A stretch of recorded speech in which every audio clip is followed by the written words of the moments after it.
Hi, Lola! Kumusta ka na po? Namiss kita! Apo, ang gwapa mo naman. Thank you po. Alam mo, Apo, may binili ako sa'yo. Tiyak magugustuhan mo kasi paborito mo yon. Ano po? Ice cream! Tika, dito lang muna, sige. Kukunin ko, ha?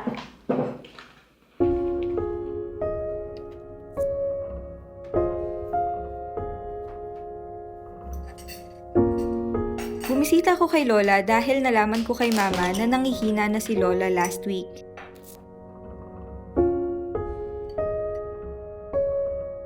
May arthritis at hypertension kasi siya. Minsan ko na lang siya mapuntahan dahil may trabaho na ako. Nga pala, Lola. Nagpa-check up ka na po ba? Hindi na kailangan, Apo. Nagpahilot na ako kay Aling Ligaya kanina.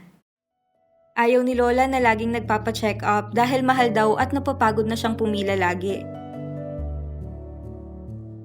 May annual regular check-ups naman siya pero pag nanghihina at nirarayuma siya, hindi ko maiwasan mag-alala. Baka kasi mataas na naman ang uric acid niya. Alam mo, ayaw ko yung tusok-tusok na yan. Nasasaktan ako. Pero gusto pa kitang makitang ikasal. Thank you, Lola. Gusto rin po kita makasama doon. At makasamang kumain ng ice cream.